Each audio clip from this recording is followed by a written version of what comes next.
Assalamualaikum warahmatullahi wabarakatuh. Sampurasunun sampurasun.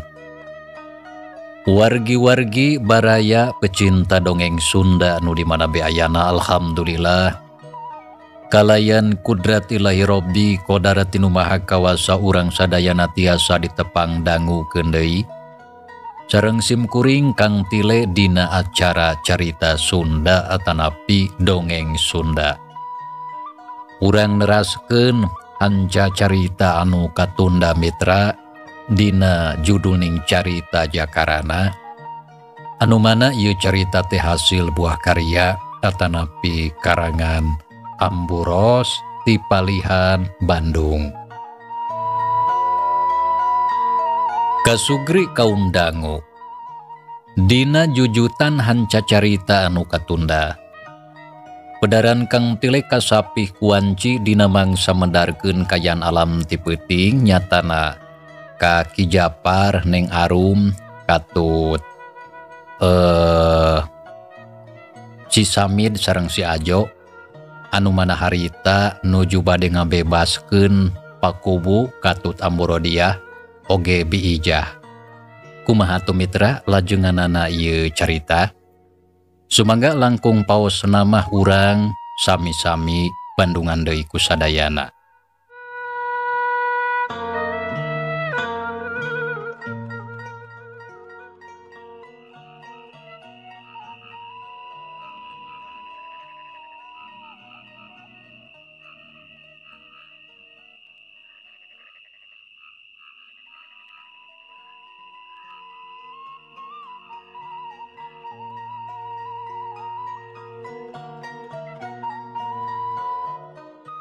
Ki Japar, syukur alhamdulillah geuning salamet.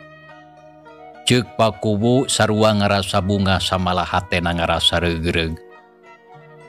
Ama, tos teu kedah wakaseur cumarios. Hayu urang angkat ti dieu.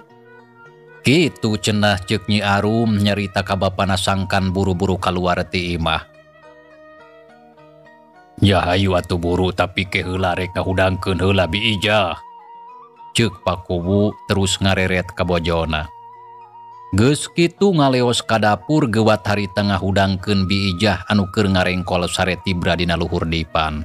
Nya terus atuh harita keneh dihudangkeun sarta kabeneran teu mata kese. Teu lila oge geus nyaring nya sanggeus kitu mah teu talangke. Tiluana gura-giru kaluar ngaliwatan panto dapur beras kapipir. Saenggeus aya di luareun imah. Nyi Arum ngarangkul ka indung bapana nyacapkeun rasa kasono. Samalah Samid oge gancang buru kanu jadi indungna Biijah. Tapi tekung silila, Mang Japar gancang ngajak indit kawantu bisi kaburu kanyahoan. Nya teu miceunan deui waktu. Harita keneh oge bring arindit ninggalkeun eta tempat. Lempangna rurusuhan kukurubutan dinu poek ngaliwatan kebon sampe. Samid jeung si Ajo lempang pangheulana dituturkeun ku nu sejena. Sedengkeun Ki Japar pangtukangna lantaran bisi aya anu ngudag ka maranehna. Pakubu jeung bojona kacida ngarasa bunga lantaran ayeuna geus bari sabebas deui. Komo bari jeung bisa ngumpul deui jeung Nyi Arum anakna, kitu deui jeung Ki Japar anu tetela geuning salamet teu panggih jeung ajal.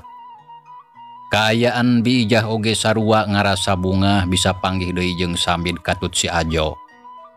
Saenggeus kukurubutan di kebon sampe, beras ka kebon laja terus laleumpang gagancangan bari teu weleh waspada.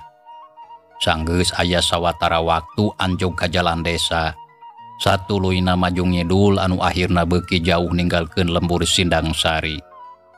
Sajajalan Ki Japar jeung si Ajo teu weleh ngalieukan bae ka tukang lantaran sieun aya nu ngudag. Ki Japar saparakan jaleumpang narurusuhan. Samalah ayeuna mah geus nyorang jalan satapak anu nanjak jeung barala sarta rada hese diliwatan. Ari anu dimaksud rek ngajugjug ka Tegal Honje tempat padumukan Nyi Mayang. Lantaran di dinya mah tempatna nyingkur sarta kaitung aman. Kawan tu tara loba jalma anu nincak kepalebah dinya.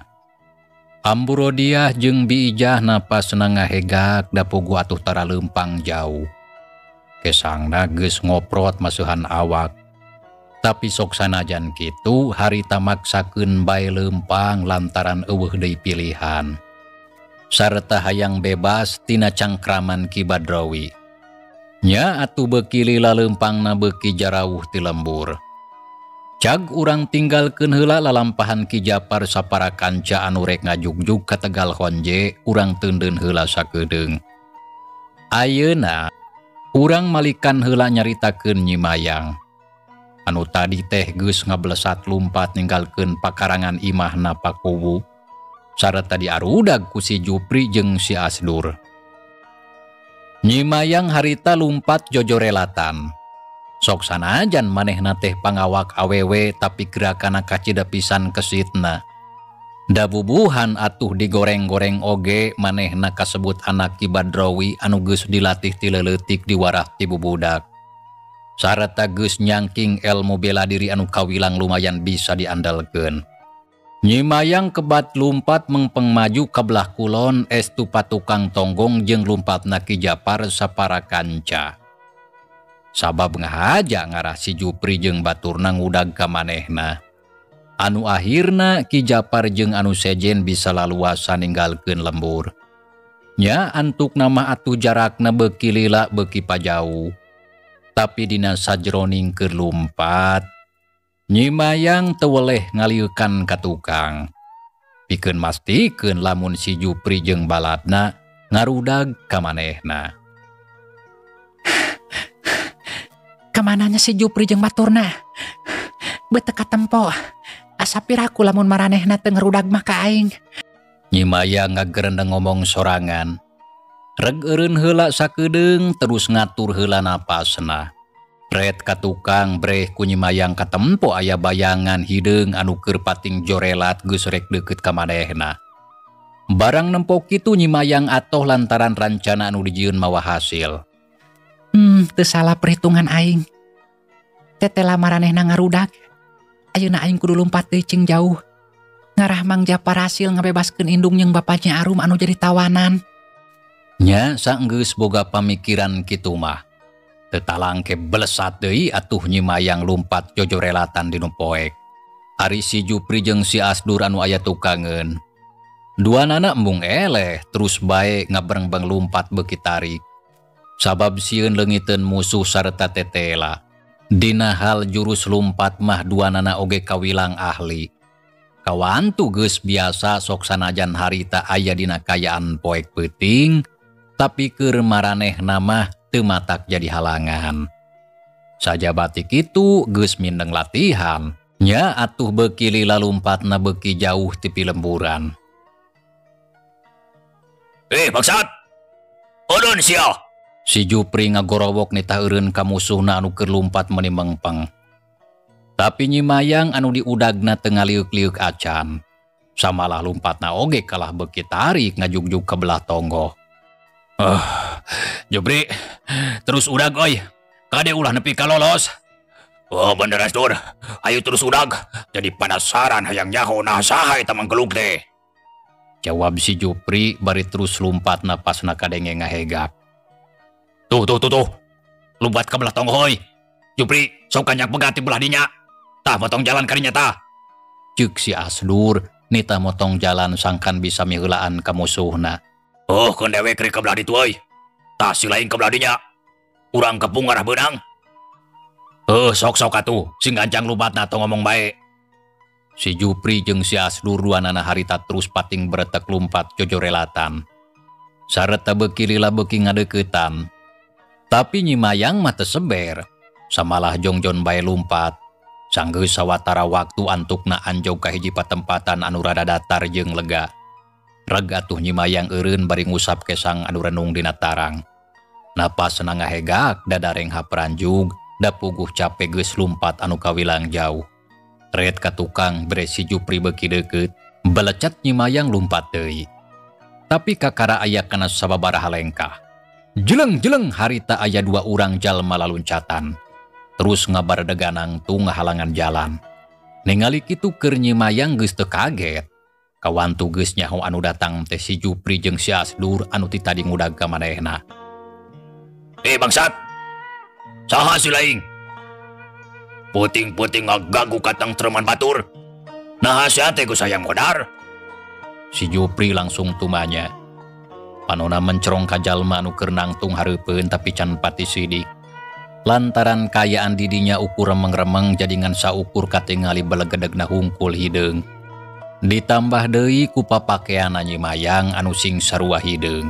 Jadingan ukur katempo panon hungkul herang culak cileuk. Tong lo bade ajak ngomong, Pri. Geus pasti eta manusia teh rek nggarong ka urang euy. Sabab dina kayaan peuting ngulampreng ka Imam Batur. Ceuk si Asdur bari teu leupas ngawaskeun ka jalma nu aya hareupeun. Naon sia? Ka aing nyebut rek ngagarong. Puguh jelas-jelas sia garong mah. Bet kalah nuding ka batur deuleu. Nyi Mayang harita nempas kana caritan si Asdur bari molotot. Barang cacap nyarita kitu. Cakakak atuh si Jupri seuri lantaran ayeuna mah jadi apal kana sorana. Sarta moal nyalahan da puguh geus apal pisan kana sorana Nyi Mayang. Kitu deui pikeun si Asdur tangtu moal matakbir kana sora Nyi Mayang. Kuning Nyai eta teh. Nanaonan Nyai? Make jeung ngajak udag-udagan dina wanci peuting. Pantes nama ngajak sare atuh aya kieu bah. Bet kalah ger lulumpatan paudag-udag sigan weuweuh gawe. Gandeng sa Jupri. Garong teu uyahan sia manusia ucut burung. Jawab Nyi Mayang bari molotot leungeun anu lak cangkeng. Anak garong mah teu kudu nyebut garong ka batur atunya. Lantaran 11-12 we bedana. Tembal si Jupri bari seuring ngoak ka Nyi Mayang anu nyata anak garong.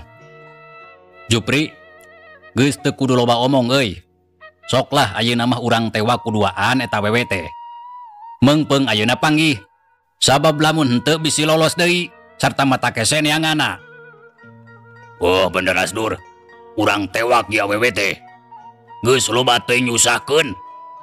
Tah ayeuna meungpeung panggih geuwat urang cangkalak pasti si Abah bakal atoheun geura anakna katewak. Ceuk si Jupri bari teu leupas melong ka Nyi Mayang. Teu kudu loba bacot serek newak aing mah. Ya! Kalayan teu disangka-sangka sabrut Nyi Mayang narajang. Pereupna anu buleud ngolebat rek ngahancak kana careham si Jupri anu harita can sayaga. Tapi untung si Asdur waspada sarta rikat nyuntrungkeun awak si Jupri ka gigir. Bari sakilat nada serangan Nyi Mayang anu kawilang ngadadak. Hiu! Gedug des! Ditakis ku pigeulang leungeun. Nyi Mayang rada muringis pigeulang leungeunna karasa lino. Dua leungeun bantrok tapi teu cukup ku sakitu. Nyi Mayang sakilat nyusul tepu suku katuhuna geus ngablesur deui rek ngajejek kana gado si Asdur. Tapi si Asdur oge teu cileureun. Barang suku Nyi Mayang ngolebat rikat ditewak. Seakep! Suku Nyi Mayang harita ditewak sarta sakilat didorongkeun ka tukang. Nya puguh atuh awak Nyi Mayang jadi ngajengkang blak nang karak bengkang. Aduh! Nyi Mayang ngagoak sabab tonggongna karasa nyeri bujurna oge diteundeut meuni seueul. Nya puguh atuh meuni nyengir nahan ka nyeri. Nempo Nyi Mayang anu harita keur nang karak bengkang, ukur sakilat dirontok ku si Jupri teuing naon maksudna. Puguh Nyi Mayang reuwas sarta terus ngagorentelkeun awakna ka gigi rek ngajauhan si Jupri. Tapi orok kaya. Si Jupri beut siga anu teu waras. Sakilat manehna newak suku Nyi Mayang. Durug-dug digusur nya atuh Nyi Mayang teh jadi kokosehan teu bisa hudang. Da sukuna dicekelan samalah keur kitu awakna oge didekeman ku si Jupri. Aduh, kurang ajar si Jupri. Dasar bangsat. Lepaskeun sia setan, iblis. Make jeung lindihan awak aing. Lepaskeun sia koplok. Lamun teu motong sambatkan yaya di podaran sia ku aing. Ceuk Nyi Mayang. Harita awakna abrug-abrugan, leungeun babadug suku totojer. Kawan tu hayang leupas. Samalah kitu nate bari jeung teu eureun nyarekan ka si Jupri, dabongan awakna ngadon di dekeman nepi ka teu bisa cengkat. Cicing Nyai, teu kudu abruga-brugan. Dabongan atuh ti heula make jeung wani nulungan ka Nyi Arum. Jadi kahayang akang harita teu laksana. Tah kusabab begitu ayeuna mah Nyai kudu daek jadi gantida. Ceuk si Jupri bari teu leupas ngadekeman awak Nyi Mayang. Ngadenge caritaan si Jupri kitu nya puguh bae atuh Nyi Mayang meuni nafsu sarta hiu gaplok. Si Jupri sababaraha kali beungeutna dicabok. Tapi sok sanajan kitu da puguh lain oge si Jupri atuh saurang lalaki anu awakna jangkung gede sarta manehna boga tanaga anu leuwih kuat. Nya tangtu moal eleh kitu bae. Samalah beuki rongkah bae harita terus nindihan awak Nyi Mayang. Ayeuna manehna boga niat hayang maksa mirusa ka Nyi Mayang. Lantaran teu heula kungsi ngahalangan niatna ka Nyi Arum. Sedengkeun si Asdur barang nempo si Jupri jeung Nyi Mayang anu keur papukat. Manehna kalah olohok nempokeun. Da puguh ngarasa heran kana kalakuan si Jupri anu wani ngalakukeun kitu. Tapi teu lila gancang srok ngadeuketan. Jupri, eureun sia. Nanaonan ari si laing geuleuh teh kawas kitu? Jeung eling sia. Eta teh anak si guru. Ceuk si Asdur harita ngelingan ka si Jupri anu rek maksa ka Nyi Mayang. Asdur, jempe sia teu kudu loba obong. Piraku si laing teu hayang. Lain teu hayang. Tapi sing inget sia, apan eta teh anak si Abah. Wah, kajeun teuing anak si Abah oge. Da bapana mah eueuh. Jeung deui piraku si laing teu kabeta ku Nyi Mayang anu sakieu bahenolna. Walon si Jupri bari teu lesot nindihan awak Nyi Mayang. Anu harita teu eureun abrug-abrugan babadug leungeunna pakupis nyabokan beungeut si Jupri. Dewek lain teu kabeta Jupri. Tapi inget kana balukarna sok buru lepaskeun. Moal ku dewek moal dilebaskeun. Sabab lamun leupas geus tangtu moal aya kasempatan anu hade kawas kieu. Tapi sia lamun bapana nyahoeun, si laing bakal cilaka Jupri. Nah si laing sanggup nyang hareupan akibatna. Barina oge hayang awewe mah karineangan we atuh. Anu sejen, ulah hayang ka Nyi Mayang. Monggo si Asdur, montong loba bacot sia. Tembal si Jupri geus teu hayang ngadenge kana caritaan anu jadi baturna. Estuning geus teu mikirkeun kana akibatna. Kulantaran kitu kapaksa harita si Asdur nyieun tindakan. Si Jupri anu keur gogorelengan bari nangkeup awak Nyi Mayang. Durugdug atuh sukuna digusur satakerna. Sangkan si Jupri ngaleupaskeun Nyi Mayang. Aduh, si laing kunaon kalau ngagusur suku dewek? Ceuk si Jupri harita nyentak ka si Asdur anu ngagugusur sukuna. Da si laing mah teu beunang dielingan atuh. Kumaha sia lamun bapana ngamuk, nah geus bosan hirup sia teh. Si Asdur harita terus ngagusur suku si Jupri di bawah ngajauhan.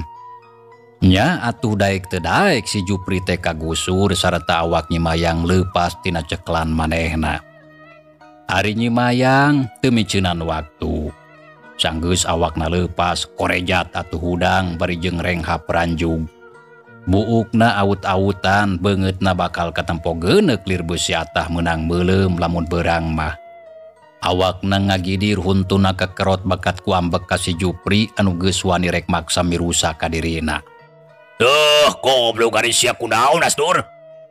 Make jeung ngahalangan kana niat aing. Tuh jadi we leupas deui. Ceuk si Jupri bari gancang ngorejat hudang panon molotot ka si Asdur. Jupri, aing mah ngahalangan sote karunya ka maneh. Da sok sanajan si Abah garong oge manehna moal mikeun ari anakna di kitu-kitu mah. Tembal si Asdur bari muncereng. Ngadenge kitu keur sakedapan masih Jupri jempe nahan amarah. Dadana renghap ranjug napasna ngahegak ambek ka si Asdur anu geus ngahalangan kana niatna. Sarta ngarasa handeueu lantaran kahayangna teu bisa laksana ka Nyi Mayang. Tapi lamun dipikir deui tetela caritaan si Asdur bener memang enya. Ari ka anakna mah Ki Badrowi teh kacidanyaeun pisan. Samalah moal mikeun lamun anakna dirurujit ku si Jupri atawa ku anak buahna anu sejen. Nya bareng jeung kitu. Gorowok Nyimayang nyarekan ka si Jupri bari jeung sakilat serepet ngalugas pedog anu ngagantung dina cangkengna. Heh Jupri, setan atabang karwarah, manusia kurang ajar, lalaki teu uyahan modar si ayeuna mah. Lantaran siang geus wani kurang ajar ka aing. Dasar iblis manusia cabul.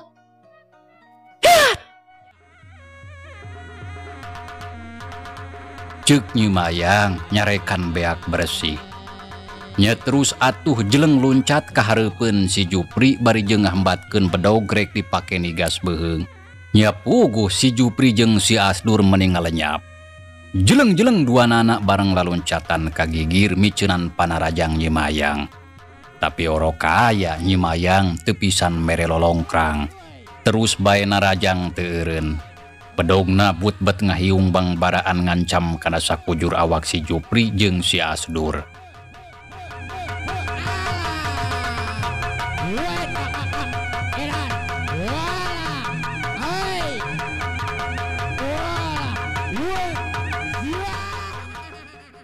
Ningali kitu si Jupri jeung si Asdur jelung-jeleng mundur heula ka tukang.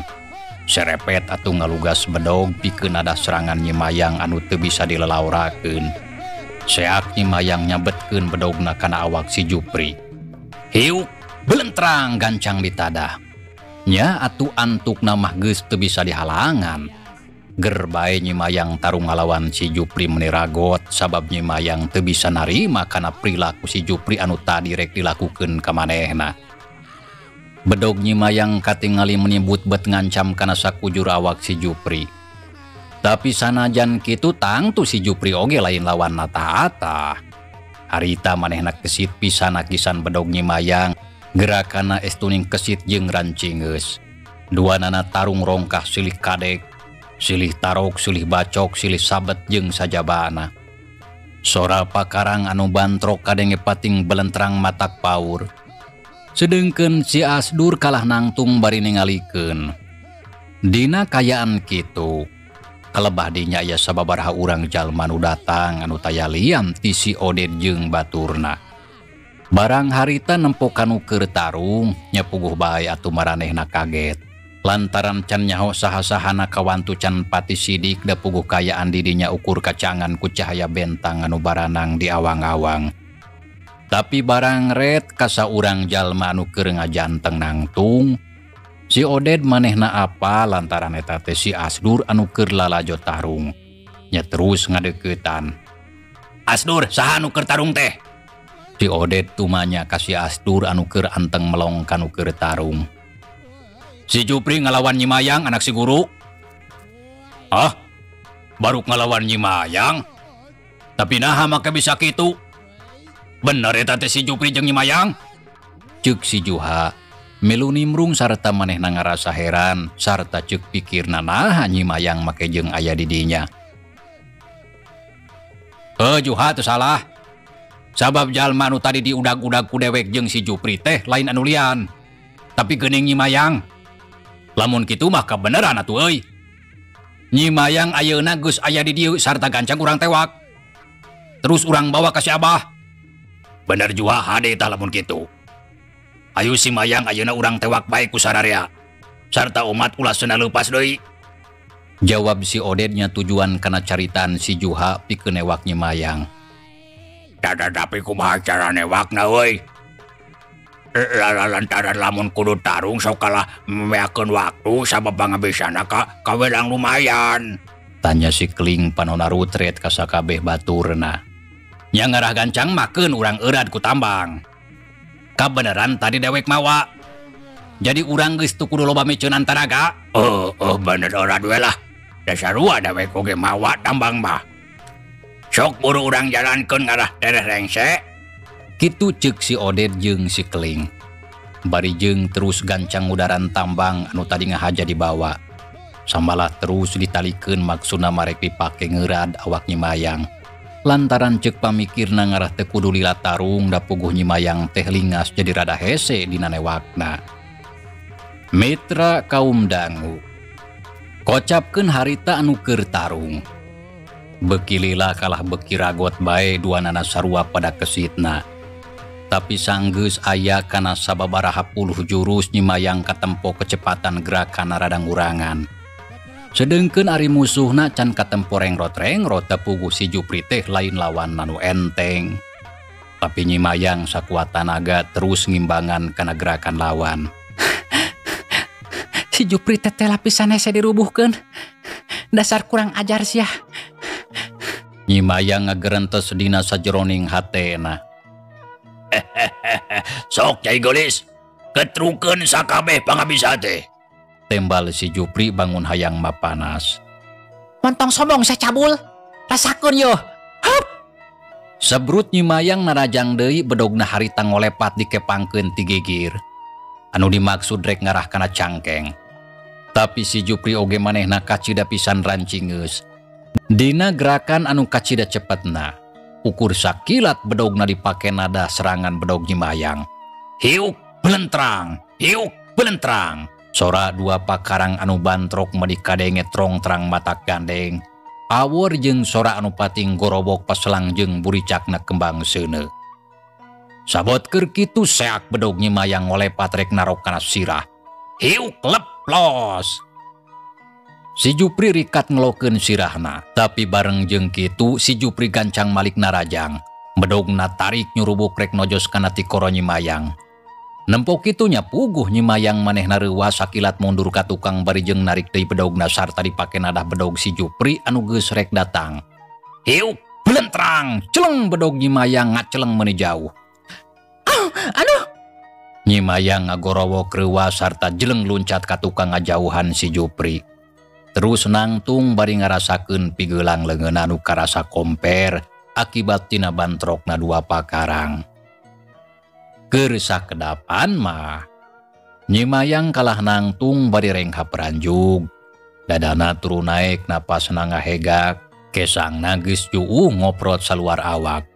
Palona molotot mencerong bakat ku ambek ka si Jupri anu harita keur ngabadegah hareupeun bari nyerenge seuri. Nyai geus lah teu kudu diteruskeun tarung teh. Da geus pasti moal kuat atuh ngalawan akang mah. Ceuk si Jupri nyoba-nyoba ngajakeun. Sabab diteruskeun oge matak meceunan waktu teu puguh. Samalah dina meunangna oge tangtu moal aya hartina. Aing can ngaku eles ya kunyuk.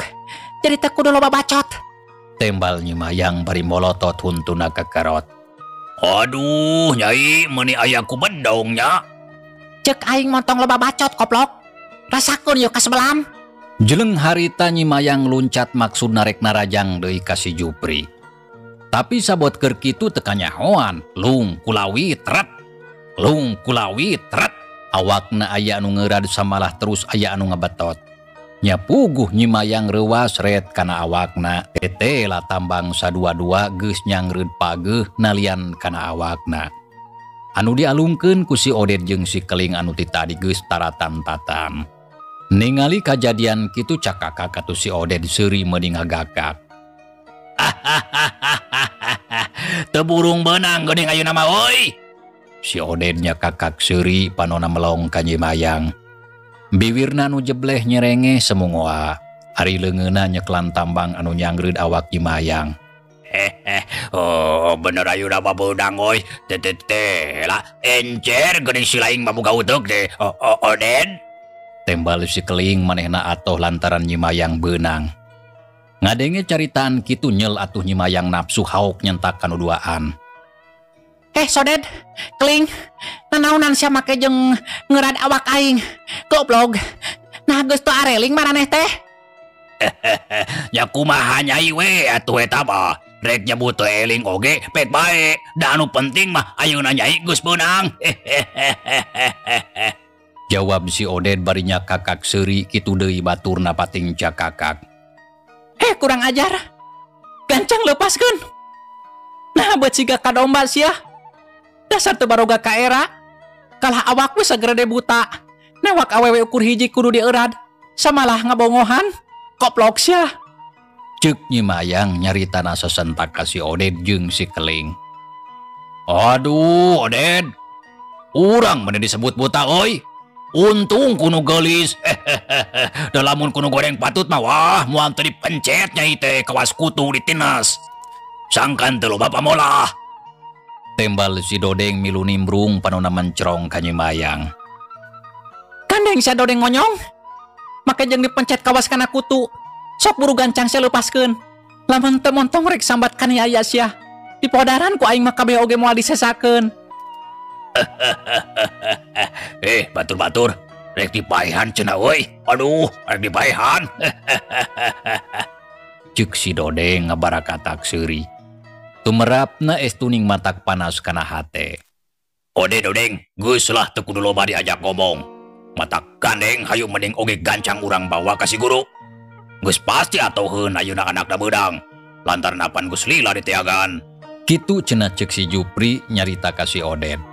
Sangkan gancang mawa Nyi Mayang. Ya heueuh hayulah urang bawa ka hareupeun bapana. Nya geus kitu mah teu loba deui carita. Sakabehna harita arindit ninggalkeun eta tempat. Si Jupri leumpang na pangheulana sareta dituturkeun ku baturna. Sedengkeun Nyi Mayang leumpang pangtukangna manehna merod embung nuturkeun. Tapi sok sanajan kitu kapaksa teu bisa nolak terus bae ngalengkah da pugu awakna ditalian ku tambang sadua-dua. Bari satengah digusur ku si Oden jeung si Keling rek dibawa ka hareupeun Ki Badrowi anu jadi bapana. Mitra, cageula ieu carita urang tunda heula, insyaallah kin urang lajengkeun deui. Hatur nuhun mitra kana naon rupi peratosana. Wilujeng kantun. Wassalamualaikum warahmatullahi wabarakatuh.